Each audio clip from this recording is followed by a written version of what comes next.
introduction pour commencer, si vous permettez, Pascal et Laurent. Merci, cher public, d'être avec nous aujourd'hui pour ce nouveau grand circuit consacré à un enjeu crucial que vous connaissez bien, qui est la transition énergétique.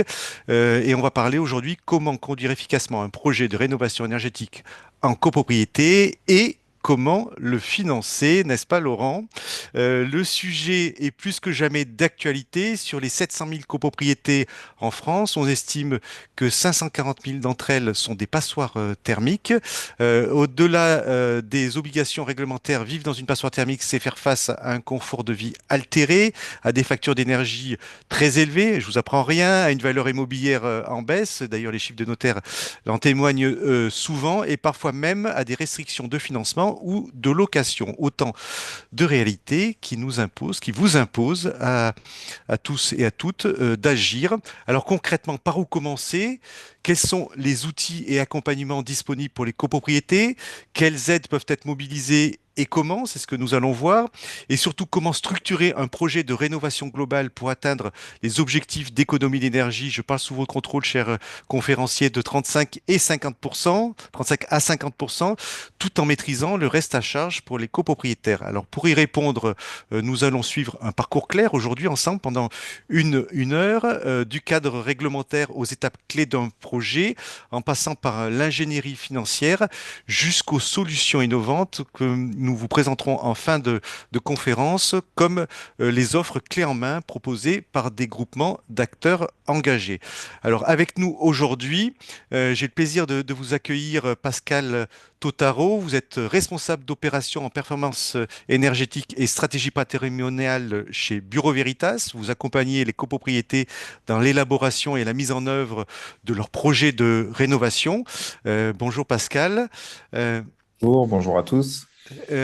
Laurent Brugeil, vous êtes directeur des affaires publiques et des partenariats chez Capital Énergie, spécialiste du financement, des rénovations et expert des certificats d'économie d'énergie. Bonjour Laurent. Tout à fait, bonjour. Voilà, alors pour vous rappeler, cher public, que vous avez un chat, vous arrivez là, vous êtes nombreux, vous avez un chat cette session, et donc posez vos questions dans le chat, on y répondra en cours de conférence.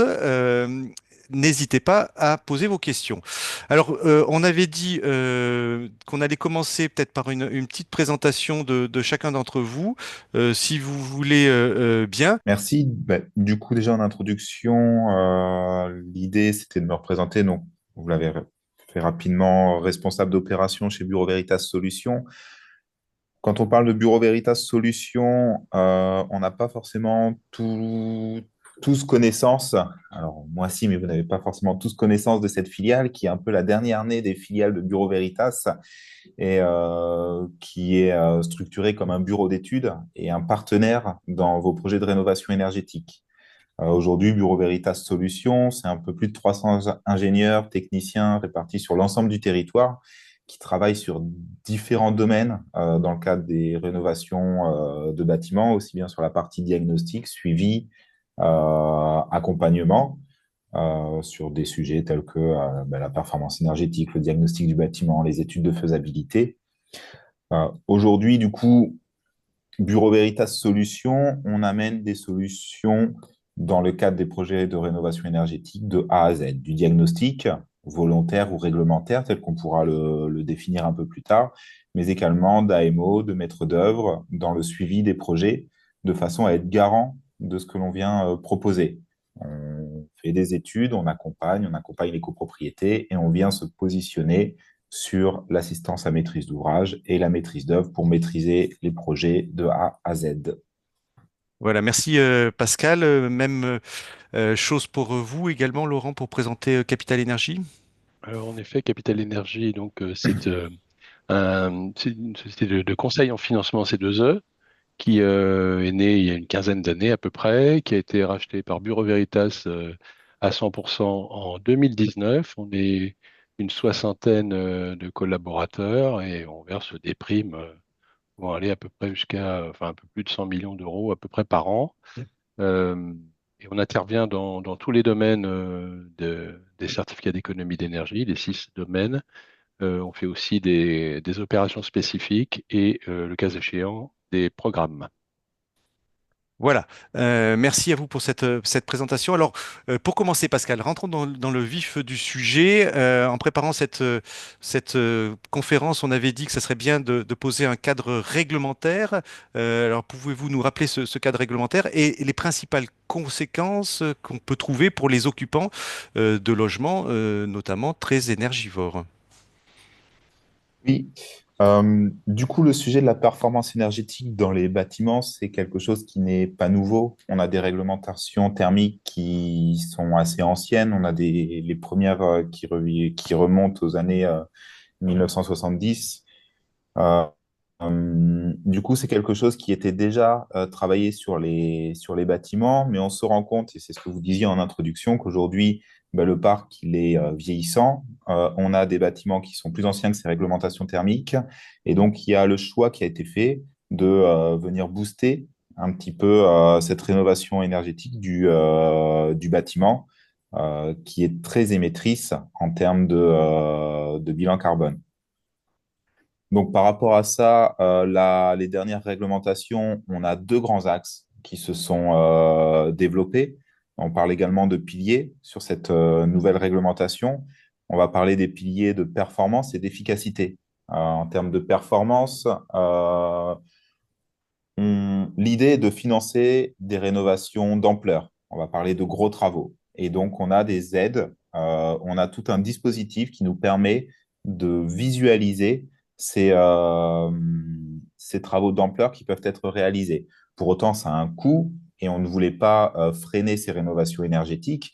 Et donc, on a également un axe qui est lié à l'efficacité avec des petits travaux. Et on parle de rénovation et d'aide, de subvention par geste, de manière à faciliter cette transition et améliorer la performance énergétique des bâtiments. Même si, Pascal, le législateur préfère maintenant la rénovation globale, hein. Tout à fait, tout à fait. Et les aides sont bien plus conséquentes pour ces rénovations globales. Et il y a un intérêt qui est certain pour les bâtiments. Euh, Aujourd'hui, du coup, là, sur le support qui vous est partagé, on a déjà quelques contraintes qui ont été apportées, euh, qui sont liées aux notes des logements qui ne pourront plus être mis en location en fonction de leur note, de leur classe énergétique, pardon, en fonction des années. Et on a déjà commencé, là, dès 2025, avec les passoires énergétiques, avec les classes énergétiques G, qui ne peuvent plus être mis en location, qui ne peuvent plus être mis sur le marché. Et donc, on voit déjà, depuis le début d'année, une accélération des projets de rénovation et d'audit énergétique réalisés sur ces logements. On aura une échéance également en 2028 avec les lettres F et 2034 sur les lettres E. Donc, on voit qu'on a vraiment une accélération des bâtiments qui sont existants depuis des années. Et aujourd'hui, on se dit, bah, ces bâtiments, on va venir agir dessus et on va venir définir des programmes de travaux pour améliorer la performance énergétique de ces bâtiments.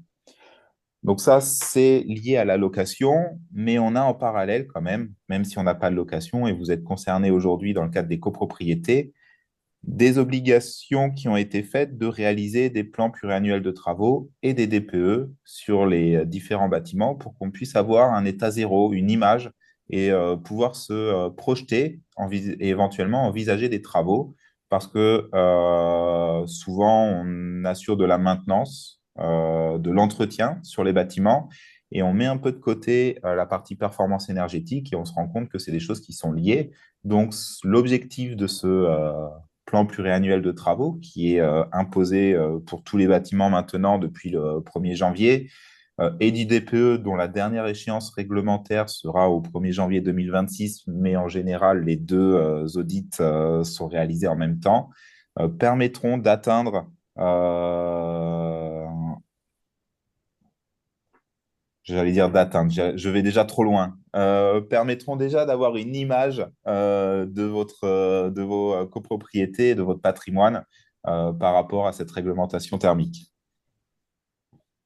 Quand on regarde la date de 2028, c'est demain, hein, 2028, sur cette date-là. C'est-à-dire que quand on met ça à l'échelle d'une rénovation d'une copropriété, il y a plusieurs AG à voter, il y a tout un travail à opérer.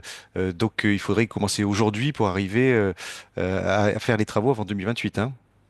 Tout à fait, tout à fait. C'est vraiment, on prendra le temps de détailler un petit peu les process, les étapes d'une rénovation énergétique, mais on voit que c'est long, que ça prend du temps. Donc 2028, c'est demain, donc il faut déjà anticiper dès aujourd'hui. Et ça revient à ce que je disais un petit peu sur cette introduction, c'est que pour aujourd'hui, tous les logements qui sont classés G, on voit une vraie accélération, des fois même dans certains cas une précipitation pour essayer de sortir de ce classement énergétique. Et du coup, les actions qui sont menées ne sont pas forcément des actions qui sont toujours bonnes et pertinentes à l'échelle d'une copropriété. Ouais. Alors justement, Pascal, pour continuer, ça constitue aussi des opportunités, hein, c'est ce que vous avez mis sur cette diapositive pour les copropriétaires de réaliser ces travaux. Tout à fait. Bah, la première, c'est pour les résidents. La première, c'est pour les résidents d'améliorer leur confort de vie. Parce que certes, c'est un budget, mais ils sont présents tous les jours dans ce bâtiment, ils y résident. Donc, on améliore ce confort de vie et on réduit la facture énergétique. Et ça également, c'est significatif au vu des augmentations des tarifs énergétiques ces dernières années. C'est quelque chose de très important et c'est ce qui permet également, dans un plan de financement, de basculer pour la réalisation des travaux. Alors je vois qu'on a une question en direct qui est peut-être importante Euh, pour pour- le, Pourquoi les images ont-elles disparu? C'est c'est celle-là ça. dont vous avez? Non, Exactement. les images n'ont pas disparu, elles sont bien là. Ah, c'est la téléimage précédente peut-être, mais on pourrait y revenir après. Mais les images sont visibles pour tout le monde, hein. D'accord. Pour les syndics, c'est la satisfaction des copropriétaires et des équipes également.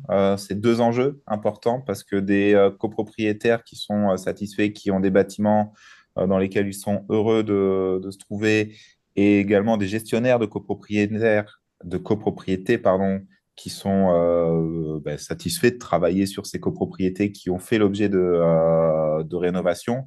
C'est toujours satisfaisant. Et une valorisation des biens pour les propriétaires, on retrouve cette valorisation des biens, c'est extrêmement important Ce qu'on et appelle la valeur verte, hein, du bien, c'est ça? tout à fait. Et après, il y a aussi une valeur financière liée au bien. Un bien qui serait déclassé serait moins bien valorisé, alors que suite à une rénovation énergétique, on pourrait le valoriser et puis envisager des transactions sur ces appartements et des plus-values. Aujourd'hui, si je dois comparer deux appartements sur une même ville, je pense que celui qui aura fait l'objet d'une rénovation énergétique sera plus facilement vendable et aura beaucoup plus d'avantages pour les propriétaires Oui, que quelques. on a même les notaires, hein, je crois, de tête, hein, ça dépend des villes, mais il y a des chiffres, c'est de l'ordre de 15% de valorisation en plus, notamment sur les grosses agglomérations, quand on est dans qui sont un peu tendus, hein, au niveau immobilier, sur lequel on vend plus cher le même appartement au mètre carré quand on est bien isolé, hein. En tout cas, performant au niveau énergétique. Tout à fait, tout à fait. Et enfin, pour les bailleurs, parce qu'en copropriété, il y a également des bailleurs, ça permet de maintenir son bien sur le marché locatif et de valoriser les loyers et les charges liées à cet appartement, ce qui ne serait pas le cas si on n'engage pas de rénovation énergétique, parce qu'on serait dans le cadre des passoires thermiques. Oui. Voilà, donc on a fait un point réglementaire rapide. On pourrait parler d'autres choses. Il y a tellement de choses à dire sur la copropriété. On n'a pas parlé du diagnostic technique global, des anciens audits que l'on faisait. Maintenant, abordons le sujet des différentes aides, Laurent, si vous voulez bien. Euh, pour les lister, vous les avez classés, mais peut-être on peut les rappeler et puis avant de les détailler par une, hein. Oui, alors effectivement, je les ai classés en quatre catégories. Il y a les fameuses aides MaPrimeRénov' copropriété, donc qui sont les aides distribuées et diffusées par l'ANA. il y a les aides certifiées, enfin les certificats d'économie d'énergie, les primes certificats d'économie d'énergie qui sont distribués par les obligés ou les délégataires, comme Capital Énergie. Ensuite, il y a les aides des collectivités territoriales. Et dans une quatrième catégorie, on peut ranger tout ce qui tourne aux prêts bancaires, enfin aux prêts à taux zéro, etc. On va Alors, les passer en revue rapidement. voilà, alors si on commence par la première qui est effectivement distribuée par l'ANA, MaPrimeRénov' copropriété. Voilà, donc ma prime rénov copropriété, c'est une des aides les plus connues. Elle est assez significative. Vous savez qu'il y a deux niveaux de gains énergétiques qui peuvent déclencher deux niveaux d'aide différents. Donc, c'est les fameux 35 et 50% de gains énergétiques, hein, qui permettent de déclencher des taux de financement de 30% dans le premier cas et de 45% dans le second cas. Il y a toujours un plafond de dépenses éligibles par logement qui est de 25 000 euros. Euh, dans ces premiers cas, dans les aides classiques, les certificats d'économie d'énergie sont de valorisation euh, peuvent être valorisés librement par les syndicats de copropriété. Euh, on a 20% donc de subventions supplémentaires en cas pour des copropriétés qui sont fragiles ou en difficulté. Ça, c'est lié uniquement à euh, aux charges impayées en réalité.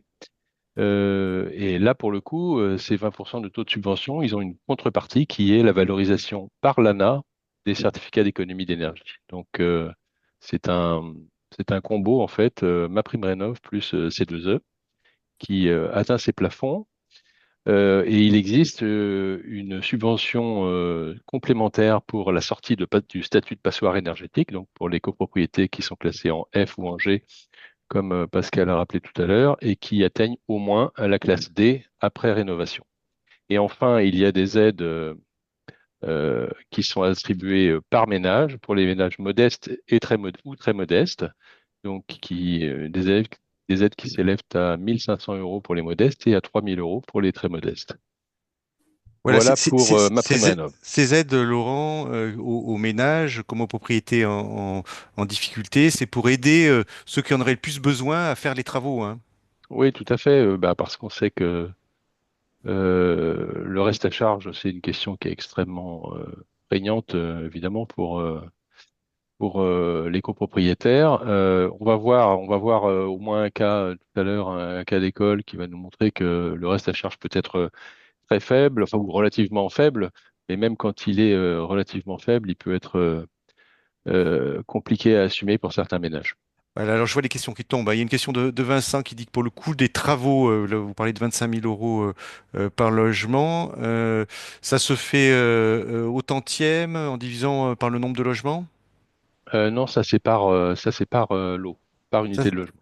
ça, c'est par unité de logement, hein. Ouais, ouais, ouais. La lettre prise en compte est celle d'un appartement moyen dans la copropriété. C'est quelle lettre ou c'est la lettre, là vous parlez de sortie de passoire énergétique F, G ou D, ou c'est la lettre de la copropriété? Alors Pascal, peut-être tu vas dire si j'ai des Alors, bêtises, je crois que... c'est Oui, vas-y, je te laisse répondre. pardon, oui. Du coup, la lettre qui est prise en compte pour la notion de passoire Mhm. énergétique, c'est la lettre du logement en question pour chaque logement.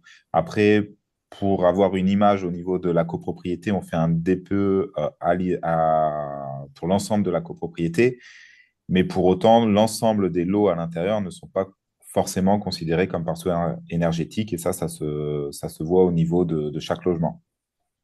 Voilà, donc il y a un calcul à faire au niveau global et puis au niveau de chaque logement, j'imagine en fonction, je suis au Tout dernier à étage, fait. pas au dernier étage, Exactement, au des sud, au nord, expositions, des voilà. équipements. Ouais.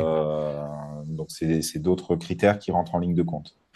Alors, continuons, Laurent, sur ma prime rénov'. Il y a des nouveautés pour 2025, notamment sur les chaudières gaz, hein. Alors des nouveautés qui sont effectivement liées au maintien ou au maintien de chaudières gaz dans les stratégies de rénovation énergétique. J'ai vu passer une question qui était la précédente, là, qui doit être liée à ce phénomène. Il y a effectivement une directive européenne qui impose la suppression des chaudières gaz en cas de rénovation des copropriétés. Mais il y a un petit sursis qui a été accordé. Donc, pour des projets qui sont adoptés en AG avant le 30 juin, je pense que ça répond probablement à la question de la dame, je crois, tout à l'heure, il y a quelques minutes, et dont le dossier est déposé sur le site de l'ANA avant le 30 septembre. C'est Anne-Marie qui a Euh, posé cette question. Pardon. Euh, alors, il faut aussi, alors, faut savoir que l'installation d'une chaudière gaz peut être prise en considération pour le calcul des gains énergétiques simplement jusqu'au 31 décembre 2026. Au-delà, ça ne sera pas pris en considération, mais son coût n'est pas intégré du coup, ne sera pas intégré dans le calcul de l'aide. Donc, il y a les références à la directive européenne qui sont en dessous. Et enfin, donc pour les diagnostics pour les audits énergétiques, c'est la méthode 3CL 2021 qui va être obligatoire, mais il y a un sursis aussi, un assouplissement méthodologique qui est garanti jusqu'à la fin décembre 2026 pour la méthode THCEX, par exemple, pour ceux qui sont un peu spécialistes. Donc, les deux peuvent être utilisés jusqu'au 31 décembre 2026 et ensuite, ce sera la 3CL qui sera obligatoire. Voilà, ça c'est plus pour les spécialistes et les Voilà. bureaux d'études hein, qui utilisent ces méthodes-là. Mais gardez-le en mémoire si vous êtes passionné par les méthodes de calcul. Alors, si on continue, Laurent, on a commencé à en parler là tout à l'heure des certificats d'économie d'énergie. Ce que j'ai retenu dans certains cas, c'est regroupé avec les aides de l'ANA, mais notamment pour les copropriétés fragiles, mais pas Oui, tout le temps. oui, exactement. Donc, alors vous connaissez peut-être, mais pas forcément tous, le principe des certificats d'économie d'énergie. C'est la deuxième aide dont on va parler. Donc, les certificats d'économie d'énergie, autrement appelés C2E, sont dus en fait par les fournisseurs d'énergie, les vendeurs d'énergie, qui sont contraints par les pouvoirs publics à réaliser ou à faire réaliser des économies d'énergie à leurs clients. Et donc, soit ils le font en direct, soit ils achètent ces certificats sur les marchés. Et ces certificats peuvent être donc produits et vendus par ces mêmes obligés, donc les fournisseurs d'énergie ou leurs délégataires. Un délégataire, c'est quelqu'un qui est autorisé à opérer sur le marché des certificats d'économie d'énergie, comme les Capital Énergie. Et bien, ces certificats d'économie d'énergie sont donc générés euh, au moment de la réalisation des travaux ou de l'installation de la mise en œuvre des installations. Et ils sont ensuite validés par les pouvoirs publics et vendus sur le marché secondaire. Alors justement, là, Donc, on a les types de travaux sur lesquels, effectivement, sont concernés, qui sont concernés par un certificat d'économie d'énergie. C'est une liste qui est peut-être exhaustive, là, que vous avez présentée? alors non, ça n'est pas une liste exhaustive, c'est une liste des principales fiches qui sont utilisées pour les rénovations énergétiques dans le bâtiment. Vous avez des choses que vous connaissez peut-être. Donc tout est résumé sous la forme de fiches standardisées qui sont codifiées, comme on le voit là. Tout ce qui est EN, par exemple, ça concerne l'enveloppe, et tout ce qui est TH thermique, ça concerne l'énergie elle-même, ou la source d'énergie, ou la fourniture d'énergie, euh, la chaudière, etc. Donc, il y a les huit premières qui correspondent à des monogestes et la dernière qui correspond à la fameuse rénovation globale d'un bâtiment résidentiel collectif qui est en fait la nouvelle façon de réaliser des rénovations d'ampleur et qui est promue largement par les pouvoirs publics parce qu'elle est plus efficace et plus englobante, plus globale. La- Et donc, la- qui apporte a priori les meilleurs taux d'aide. Alors, une question, tiens, pointue, hein, d'Anne-Marie qui dit à la B barre TH 145 est remplacée par la barre TH 177. C'est bien ça. La barre TH 145 était en vigueur jusqu'à la fin de l'année dernière. Il y a eu une petite dérogation pour les âgés du début d'année jusqu'à fin février ou fin mars, je ne sais plus précisément. Mais en tout cas, c'est derrière nous. Et donc, elle a été remplacée complètement par la barre TH 177 qui est d'un fonctionnement différent, mais qui donne des résultats et des aides à peu près similaires, globalement. On arrive à combien là? Je ne veux pas vous poser une colle, mais c'est en pourcentage sur les travaux quand on fait on utilise la rénovation globale, c'est quel pourcentage qu'on peut attendre? On va voir dans le cas qu'on va présenter après. On peut arriver à une vingtaine de pourcents à peu près grâce au C2E et monter autour de 40, 45, 50% avec MaPrimeRénov et les aides locales quand elles existent. Voilà, donc j'imagine si on fait la barre TH 177, ça englobe la totalité, donc on peut pas après demander les aides pour l'isolation, les aides pour les murs, les aides pour les planchers, si ça, on a fait une fiche globale. Oui, c'est tout à fait ça. C'est incompatible avec les autres fiches, mais c'est compatible avec MaPrimeRénov, bien entendu. Alors, continuons. Là, je vois il y a plein de questions. Y a-t-il un plafond de C2E pour une rénovation globale du montant de C2E? Alors, le plafond, il est déterminé par la fiche. Euh, oui, oui, oui, il existe le plafond. Ça dépend après des types de fiches que vous utilisez. Donc, certaines peuvent être liées au différentiel d'efficacité énergétique de l'ensemble, ou d'autres peuvent être liées, par exemple, aux surfaces concernées par les fiches. Par exemple, pour de l'isolation de murs, où évidemment, vous allez vous fonder sur la surface qui va être isolée. Une question de Théo. Allez, j'en prends une autre, mais vous en avez plein des questions, hein, vous les voyez. Une question de Théo qui dit le remplacement des menuiseries. Est-ce qu'il y a des certificats d'économie d'énergie? Tiens, je reviens sur la diapo. Vous l'avez peut-être pas Euh, mise ou il y en a plus? alors, alors le remplacement, bah non, je connais pas alors le remplacement, oui, il y a une fiche sur l'isolation des fenêtres, mais qui est relativement faible en termes de volume. Pour le reste des menuiseries, je ne pense pas qu'il y ait de fiche C2. Voilà, on appelle la communauté s'il y a un doute. Vous pouvez aussi répondre dans le chat et amener des compléments d'information pour ceux qui sont experts. Alors, continuons sur les différentes aides. On a les aides des collectivités locales et ça dépend des endroits où on se trouve, hein. Absolument. Alors là, il faut vraiment se rapprocher de sa commune ou de sa communauté d'agglo ou de sa métropole. Ce sont souvent les communes, les comités d'agglomération et les métropoles qui proposent ce type d'aide. Vous avez là sous les yeux un site qui permet de répertorier les différents types de subventions possibles. Euh, il y a beaucoup aussi il faut quand même avoir gardé à l'esprit que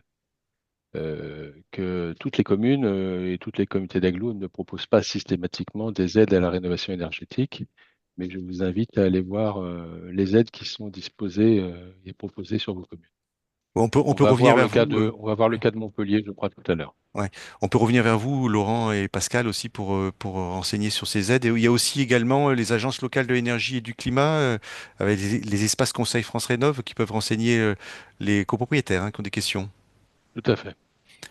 Alors, les différents types de prêts, alors maintenant, pour terminer, une fois qu'on a fait tous ces financements, ces aides, eh ben, il faut complémenter par des prêts, hein.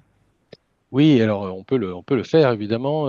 Il y a le fameux éco-PTZ, les prêts à taux zéro, hein, copropriété, qui avec les prêts bancaires collectifs à souscription individuelle dont on attend la publication du décret, concerne les parties communes et les parties d'intérêt collectif, hein, qu'on vise en particulier là quand on parle de rénovation des copropriétés, parce qu'il y a aussi d'autres outils. Alors, L'éco-PTZ, les parties privatives d'intérêt collectif, c'est par exemple, les fenêtres, ça, c'est des choses comme ça. oui, ouais, tout à fait. C'est en particulier fenêtres, menuiseries des parties privatives, ouais, qui sont d'intérêt collectif. Effectivement, parce que c'est un peu, ça n'a pas de sens de rénover une façade, par exemple, sans s'occuper des fenêtres. Pas Ouais. beaucoup de sens. Et donc ensuite, il y a tous les prêts qui sont pour les parties privatives, hein. Voilà, donc là, ça, ça complète l'offre, mais ça ne concerne pas directement une rénovation de copropriété au sens global. C'est plutôt des initiatives qui peuvent être prises à titre individuel, qui concernent les parties privatives uniquement. Donc les co-PTZ individuels, les prêts avance rénovation. Il y a le prêt avance rénovation sans intérêt qui est nouveau, hein, qui s'appelle Par Plus. Et puis, il y a des prêts complémentaires qui sont proposés par différentes banques, exemple Crédit Énergie ou Crédit Mutuel, et puis celui du CIC que vous avez juste en dessous. Voilà, donc là, on a fait un tour d'horizon des aides sans lister toutes celles qui sont locales, hein. Je vois il y a quelques questions qui tombent effectivement. Auprès de quelle banque peut-on obtenir un prêt PTZ, que ce soit collectif? Une question de Jean-Jacques. Alors, je crois que la plupart des banques maintenant proposent les prêts à taux zéro, euh, le prêt à taux zéro copropriété. En tout cas, Banque Populaire Caisse d'Épargne le propose et Crédit Mutuel le propose. Je crois que le groupe CIC aussi le propose. Les grandes banques dans l'ensemble le proposent. Le par plus, c'est Jean-Michel hein, qui pose cette question-là. Il est distribué par qui? Alors, je sais que nous, on travaille beaucoup avec le groupe Crédit Mutuel. Je pense que Banque Populaire Caisse d'Épargne aussi le distribue, mais après, je vous invite à vous rapprocher de chacune des banques, votre banque habituelle, pour Alors, vérifier si celui distribue. voilà, je vois que vous avez plein de questions. On reviendra, hein. Notez vos questions, posez vos questions, on reviendra dessus. Je vous laisse les regarder, hein, Laurent, tranquillement. Et puis vous sélectionnez celle qui vous semble pertinente. Alors maintenant, parce qu'il y a une personne tout à l'heure qui a dit j'y comprends plus rien, on va détailler, Pascal, ensemble les étapes d'un projet de rénovation et on va revenir sur le point de départ, hein, c'est-à-dire ça serait bien de clarifier pour notre cher public. Je vous rappelle, cher public, vous aurez en fin de conférence les présentations qui vous seront envoyées pour ceux qui répondront au questionnaire de satisfaction. On fait un petit deal avec vous. Alors, Pascal, regardons maintenant les étapes d'un projet de rénovation. Est-ce qu'on peut les détailler, puis les enjeux pour chacune de ces étapes? Tout à fait, tout à fait. Ça va permettre de répondre à certaines remarques, certaines questions, en tout cas, je l'espère. Et revenir également sur ce que l'on disait en introduction, c'est que c'est souvent un parcours long. Une rénovation énergétique de copropriété, c'est pas quelque chose que l'on fait facilement, que l'on peut déclencher, réaliser sur une année. Ça prendra plus de temps parce qu'il y a différentes étapes. Euh, la première étape, c'est l'état des lieux. En fait, il faut déjà faire un état des lieux. On est aidé par les obligations réglementaires de réalisation d'un projet de plan pluriannuel de travaux et la réalisation du DPE. Donc, on commence par ça. Mais commencer par ça, c'est vraiment pas suffisant. C'est-à-dire que c'est pas ce qui va nous permettre d'avoir l'état des lieux. C'est vraiment quelque chose de plus global. Avec le PPT, avec le DPE, on va avoir une image du bâtiment. On va savoir ce qui est à prioriser sur les 10 prochaines années parce qu'on a hum, euh, un plan de travaux, pardon, sur 10 ans qui est demandé dans le cadre du PPT. Et cet outil qui est le PPT, c'est un outil de pilotage qui doit orienter les copropriétaires et leur permettre de prévoir, hiérarchiser, optimiser des travaux sur l'ensemble de la copropriété. On a ce travail qui est fait par un bureau d'études, notamment Bureau Veritas Solutions, on en fait un certain nombre. Et donc, on va présenter un plan de travaux, un projet de plan de travaux qui sera aussi bien sur la partie état de conservation du bâtiment que sur la partie énergétique. Une fois qu'on a réalisé ces missions, qui ont été votées lors d'une première assemblée générale, parce que le PPT, le DPE passe au vote de l'assemblée générale, on a la réalisation des missions. Et peut-être que la partie la plus importante pour moi, c'est la restitution de ces premiers diagnostics. Euh, je voyais tout à l'heure une question, alors là, dans le fil de toutes les questions, je ne saurais pas la retrouver, mais il y avait une question sur est-ce qu'il est plus avantageux de remplacer une chaudière gaz par une autre chaudière gaz ou de passer par de la géothermie? Clairement, c'est le type de question qu'il faut pouvoir évoquer en restitution et se dire, ben, est-ce que les scénarios qui avaient été évoqués dans le cadre du DPE, du PPT, est-ce que ce sont les bons scénarios? Est-ce qu'on répond bien à toutes les questions des copropriétaires? Parce que un projet de rénovation énergétique d'une copropriété, ben, c'est un projet de vie quand même. Ça va être quelque chose de conséquent. Et du coup, il ne faut pas qu'il y ait de questions en suspens. Et pour ça, il faut que les diagnostiqueurs soient en mesure de venir présenter leurs résultats, de les expliquer, de présenter les avantages, les inconvénients des différents travaux et de commencer à orienter vers un pré-programme de travaux en se disant ben, finalement le gaz on ne veut plus, finalement l'isolation thermique extérieure ben, c'est quelque chose qui nous intéresse et on fera les équipements techniques dans un second temps. Donc on a vraiment cette vision que l'on doit donner et ne pas livrer un PPT et un DPE brut sans accompagnement parce qu'on dans ce cadre-là, on serait réglementaire, mais on ne ferait pas avancer les projets. Oui, vous voulez dire, vous travaillez, c'est avec qui vous travaillez finalement? Enfin, le conseil syndical avec qui vous, Le conseil syndical ou ouais, en assemblée générale, on peut ouais, faire également des ouais. assemblées générales, enfin des restitutions dans le cadre d'assemblée générale ou avec le conseil syndical. Et ça peut être une restitution, mais ça peut être un échange de réunions où on vient avec le conseil syndical confirmer certaines hypothèses, voir quelles seraient les pistes qui seraient envisagées pour pouvoir réaliser une restitution en assemblée générale et pouvoir présenter tous les résultats et prendre aussi euh, les observations, les craintes parfois des copropriétaires et pouvoir y répondre et affiner le projet. Alors déjà là, on a fait deux AG, hein, si je me trompe pas, Pascal, sur votre calcul. Alors et maintenant, si on C'est continue ça. Alors, après l'état des lieux, si vous êtes d'accord, à moins que tout vous à ayez fait. d'autres choses à dire sur cette diapo, c'était Non, non, non. Alors, c'était sur le nombre d'AG. On est parti sur le schéma le plus défavorable. Après, on verra que sur une copropriété qui est accompagnée, euh, on a la possibilité de réduire ce nombre d'assemblées générales. Mais là, si on voit entre l'état des lieux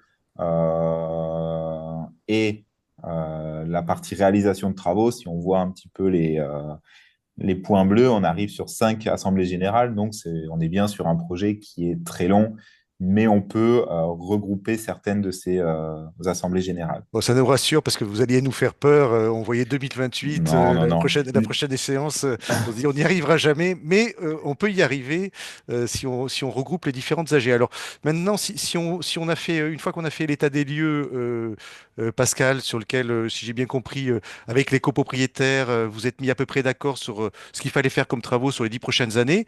Après, il faut rentrer dans cette phase travaux, hein. Et donc là, il y a C'est plusieurs étapes ça, aussi à respecter à la fois tout à fait. réglementaire, mais aussi de méthodologie.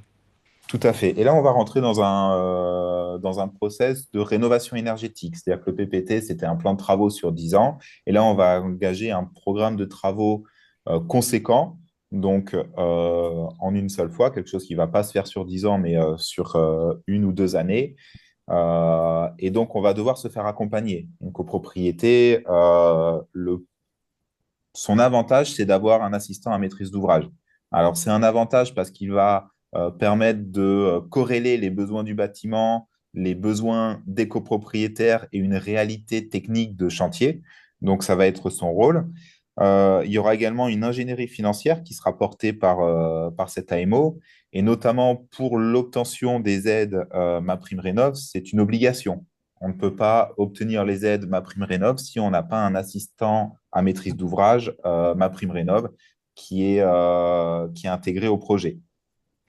Alors une Donc, on a question cette... Oui. De Théo, un AMO ou un MOE, maîtrise d'œuvre, un maître d'œuvre, pardon, est-ce que l'un et l'autre peuvent faire le projet? Est-ce que c'est la même chose? C'est quoi les différences de mission? Alors, c'est deux choses.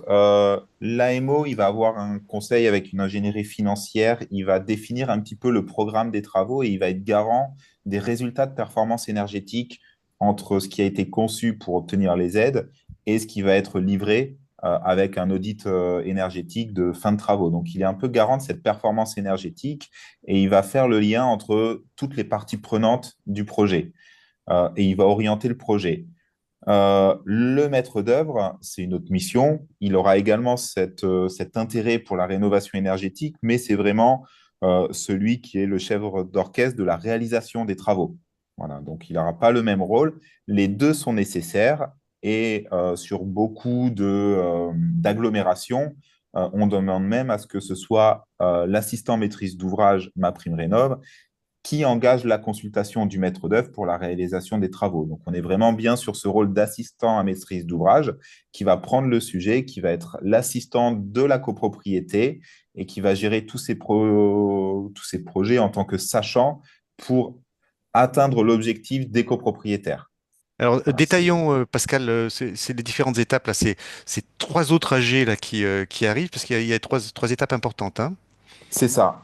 On a une première étape, donc on était sur la partie restitution juste avant, et là on va partir avec un assistant à maîtrise d'ouvrage, MaPrimeRénov, qui va, dont la mission aura été votée en assemblée générale, parce que ça reste une obligation. Donc l'assistant à maîtrise d'ouvrage, sa mission est votée. Il va faire une première étude avec des recherches de subventions, un plan de financement, une évaluation énergétique. Il va informer les copropriétaires.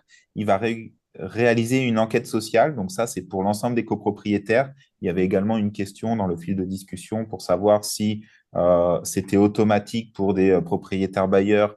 Ben, ce n'est pas le cas. C'est également lié à une enquête sociale auquel ils doivent répondre. Et il va définir le plan de financement. Donc, du PPT, DPE, de ce pré-programme de travaux, on va commencer à affiner pour savoir ben, quelles sont les subventions, les aides que l'on peut avoir et sur quel programme finalement on s'engage et quels sont les travaux qu'on réalise vraiment. Une fois que cette phase d'étude est faite, on a un programme de travaux et on vient consulter un maître d'œuvre pour la réalisation des travaux. Et donc, on rentre dans une deuxième phase où ben, il y a toujours un suivi avec l'assistant maîtrise d'ouvrage et le maître d'œuvre qui vient réaliser les pièces techniques du projet de rénovation énergétique avec les cahiers des charges techniques, administratifs, la consultation des entreprises et les autorisations de travaux éventuels. Donc là, on est vraiment un peu plus, voilà, le programme a été fait, on sait où on veut aller, on a notre assistant qui nous aide en tant que copropriétaire et on a le maître d'œuvre qui vient porter le projet travaux. Ça, c'est Dans très clair, certains, ouais. oui, dans certains cas, on peut réduire en fait ce délai euh, parce qu'on a la possibilité, et c'est quelque chose qui est accepté par l'ADEME, d'avoir un assistant maîtrise d'ouvrage qui soit également maître d'œuvre.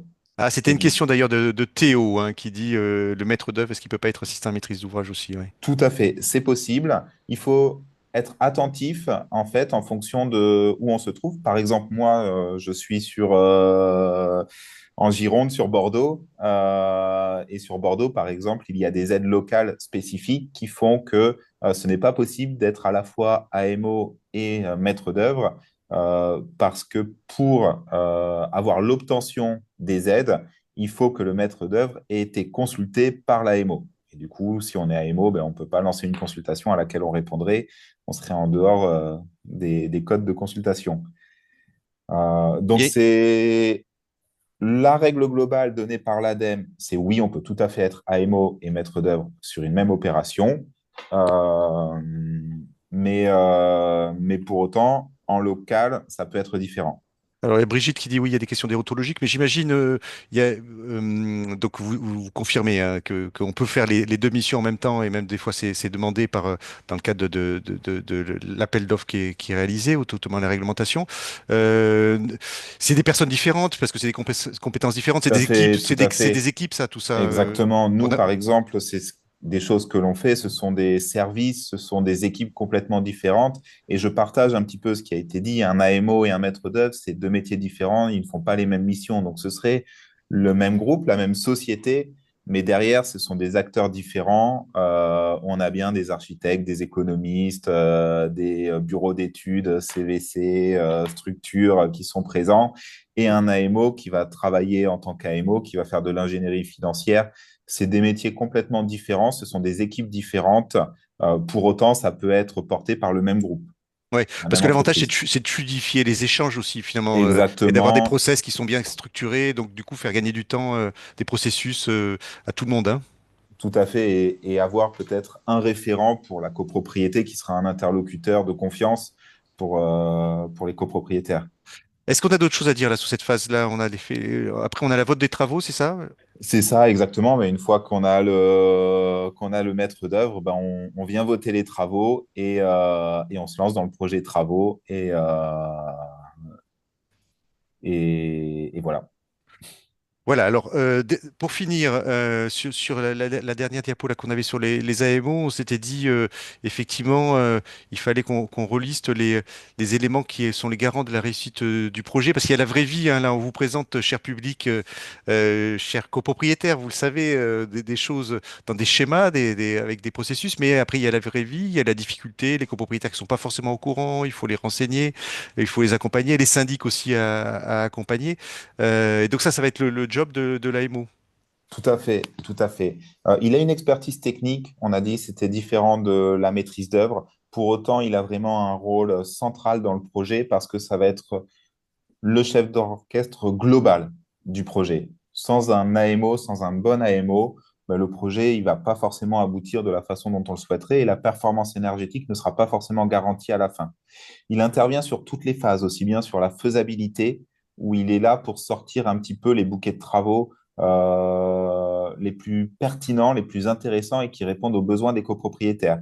Il doit être capable de dire à certains copropriétaires, ben, l'idée que vous aviez de votre projet n'est peut-être pas l'idée la plus optimale et on va redessiner votre projet pour quelque chose qui sera peut-être plus performant et qui répondra mieux à vos attentes. Donc, il doit vraiment avoir ce rôle-là.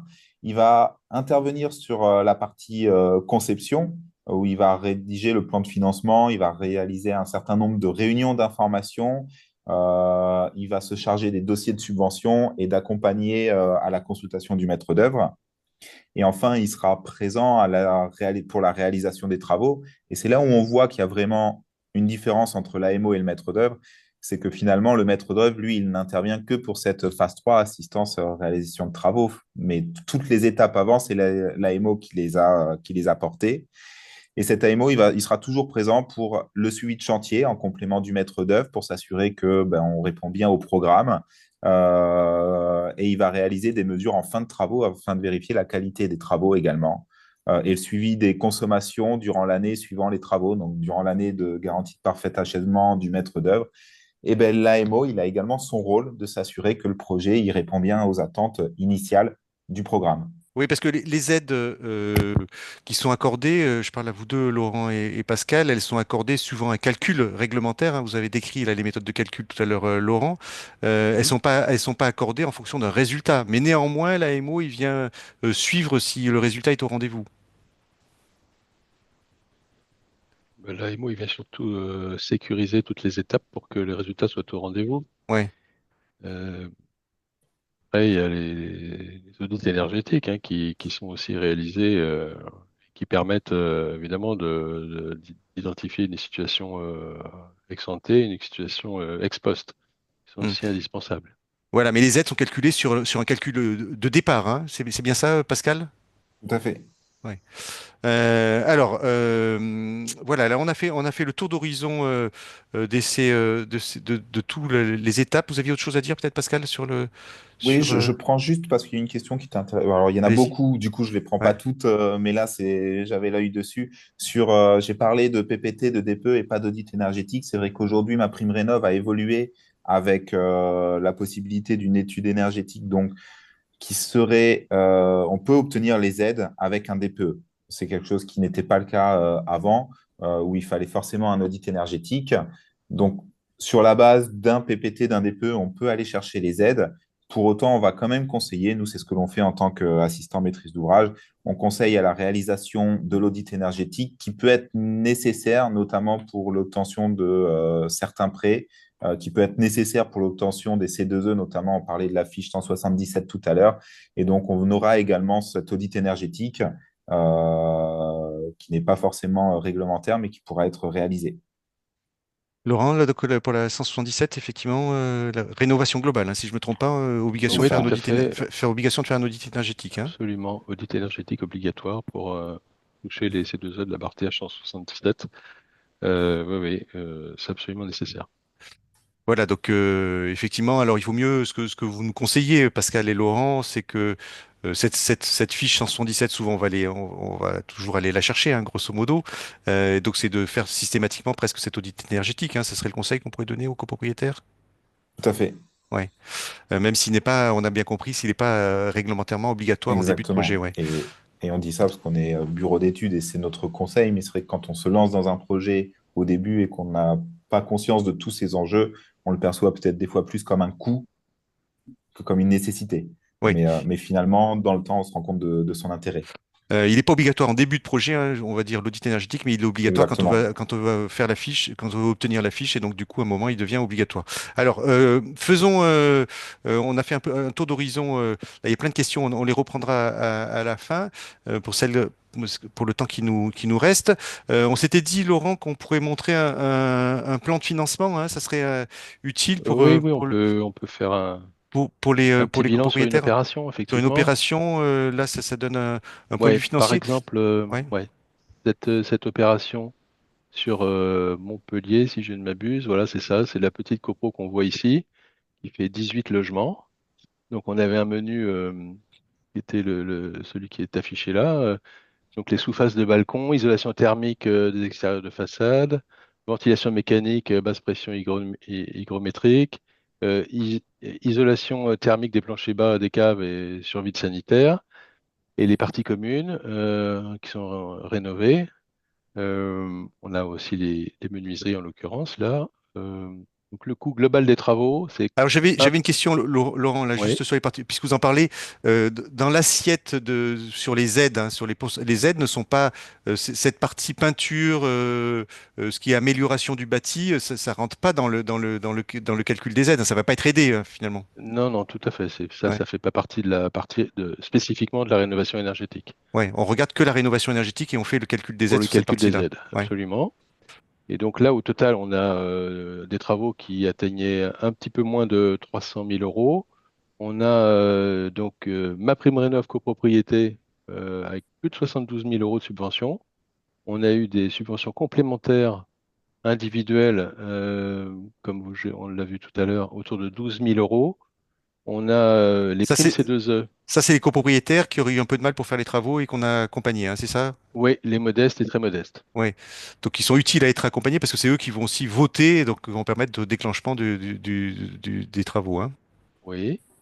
On a les certificats d'économie d'énergie, donc 27 000 plus de 27 000 euros. Là, C'est la fiche 177, celle-là? alors, je pense que ça devait être la 145, puisque c'est une Hmm. opération qui a été lancée il y Ah a oui, quelque temps.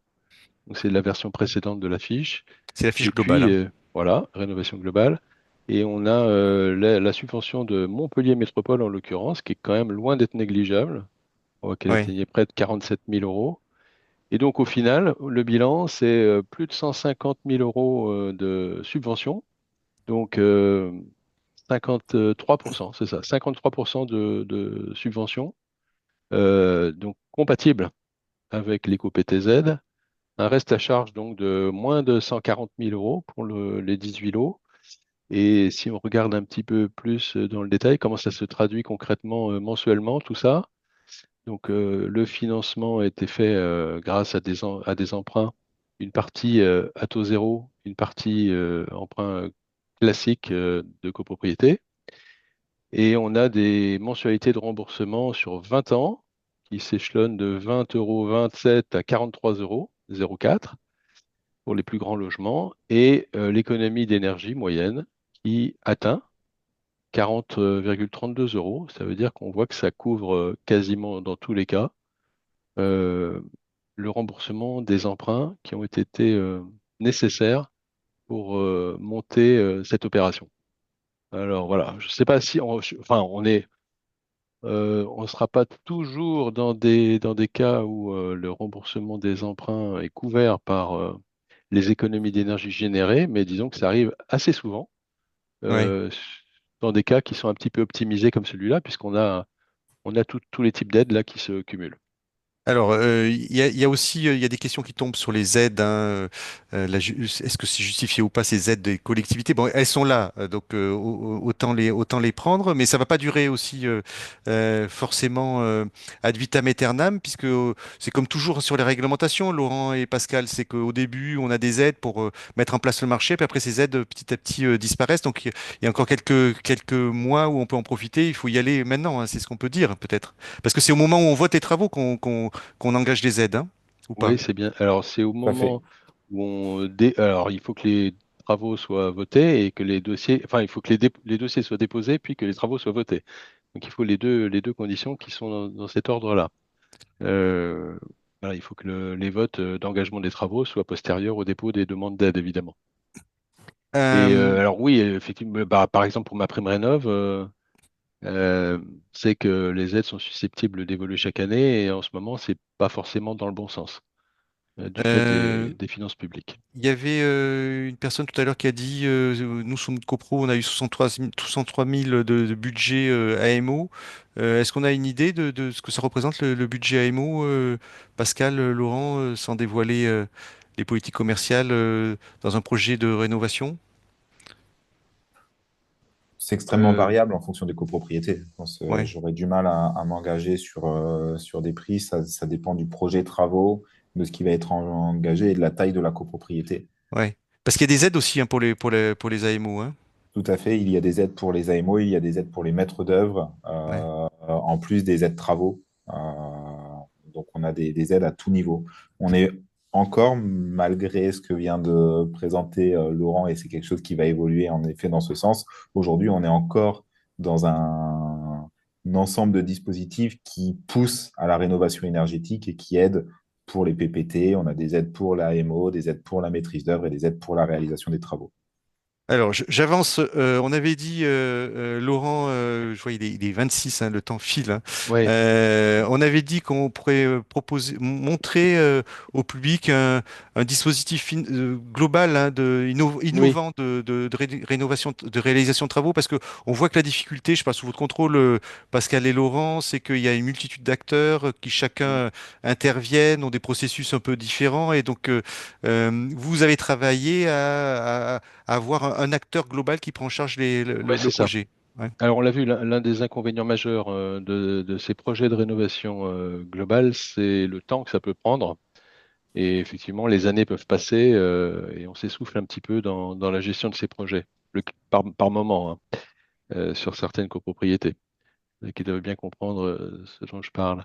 Donc, on a vu, on avait 5 AG, si je ne m'abuse, dans le schéma classique présenté par Pascal tout à l'heure. Alors, c'est peut-être un maximum quelque part. On peut peut-être passer sur Oui. 4. Nous, on a fait un comparatif là entre. C'est peut-être pas très lisible parce qu'il y a beaucoup de choses sur cette slide, mais on a le schéma classique là. On a positionné quatre c'est assemblées générales ordinaires. c'est sur Donc, le haut, hein, voilà. de la diapo, donc AG1, Exact. Oui. AGO 1. 2, 3, 4, absolument, pour le lancement des travaux à partir de l'AGO 4, c'est-à-dire début de troisième année, en fait, hein, enfin début de quatrième année, hein, ça dépend comment on calcule. Face à cette situation qui rend les projets un peu lourds et compliqués, on s'est dit qu'on a répondu à un appel à projet de l'ADEME qui s'appelait Oreno, pour opérateur ensemblier de la rénovation et avec des partenaires, en particulier Crédit Mutuel et Bouygues Construction. Euh, on s'est, s'est- on a travaillé ensemble pour proposer une offre qui s'appelle Patrimoine 2050 et qui est une offre complète de conception, réalisation, maintenance d'une rénovation énergétique complète, intégrant un contrat de performance énergétique et dans lequel on fait en fait on optimise évidemment toutes les aides disponibles et on se fait financer simplement par un reste à charge mensualisé, par un loyer qui est fixe et qui s'étale sur la durée des contrats, c'est-à-dire 15 ans ou 20 ans, enfin sur la durée du contrat de performance énergétique. Et donc c'est une offre qui peut être alors qui est extrêmement intéressante et innovante dans sa conception, puisqu'elle c'est un tout en un. et ça permet de gagner énormément de temps sur la réalisation des opérations, puisqu'on a besoin, comme on le voit sur le schéma là, on a besoin que de deux assemblées générales. Oui, Donc en 6 mois ou un an, vous pouvez lancer ce projet global euh, de conception, réalisation, maintenance avec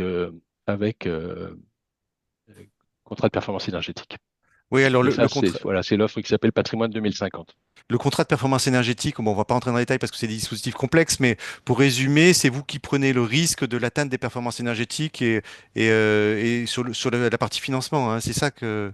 C'est tout à fait ça. On intègre un mainteneur des équipements qui s'engage sur la durée complète du contrat et qui, avec nous, assure le risque financier de l'atteinte ou non de la performance énergétique visée. Et quand elle n'est pas atteinte, le risque est pour l'opérateur.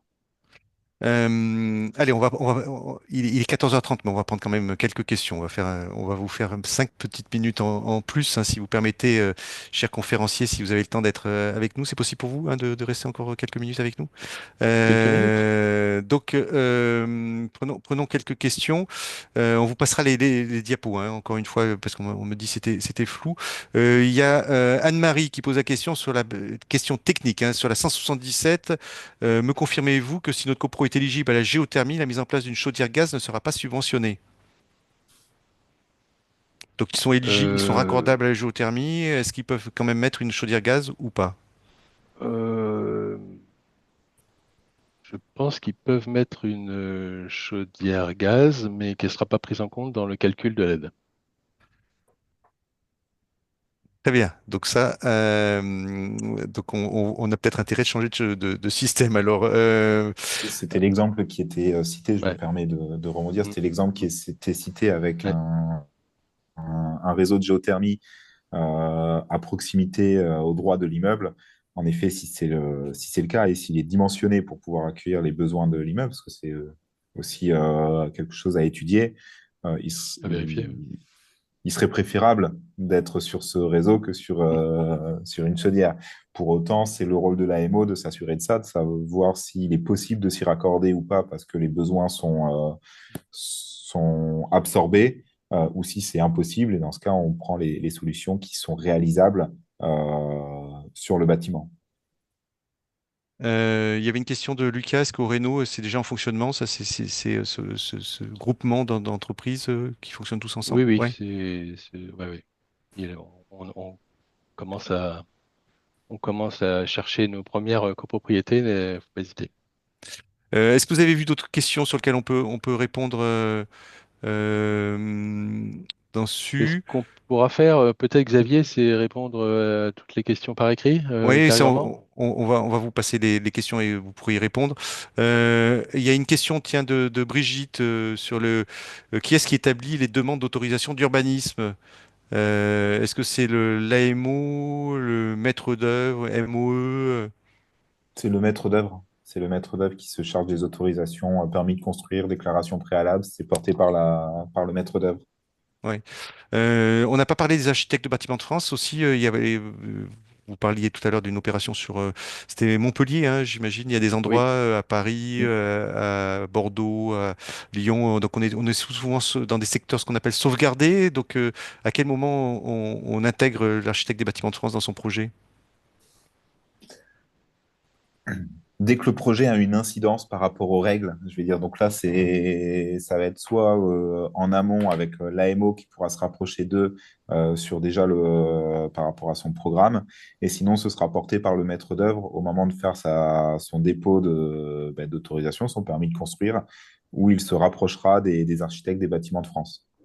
C'est un point qui est important parce qu'il faut vraiment, notamment dès la restitution des PPT, des PE et dans le cadre de l'AMO, c'est quelque chose qui est très impactant, pardon,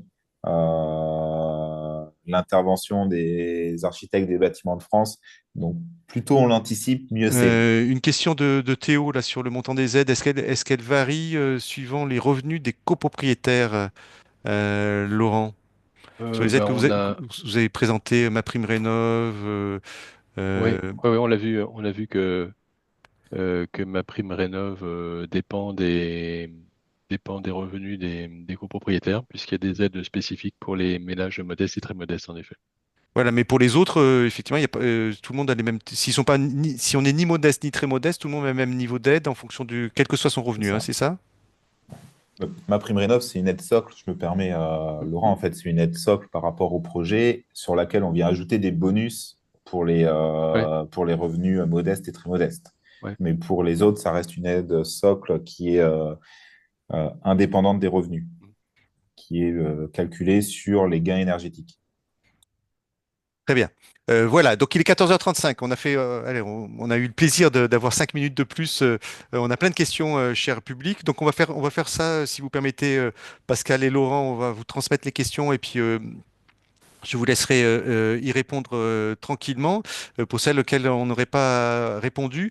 C'était un grand plaisir hein, de vous avoir à nos côtés, Pascal et Laurent, pour à la fois présenter tout ce processus, les différents types d'aides, et puis la manière dont se mettent en place des groupements aussi hein, pour répondre maintenant aussi aux besoins des copropriétaires qui ont besoin d'accélérer leur projet, puisque la prochaine échéance, Pascal, vous nous avez fait peur hein, en début de conférence, c'est 2028, hein, si je ne me trompe pas avec le nombre d'AG. Donc il faut, chers copropriétaires, se mettre au travail tout de suite.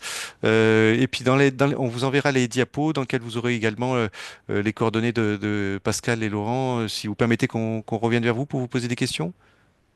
Tout à fait. Bah, avec plaisir, évidemment. C'est possible également. Oui. Hein. Merci à vous toutes et tous. Merci, cher public. C'était un grand plaisir de vous avoir avec nous.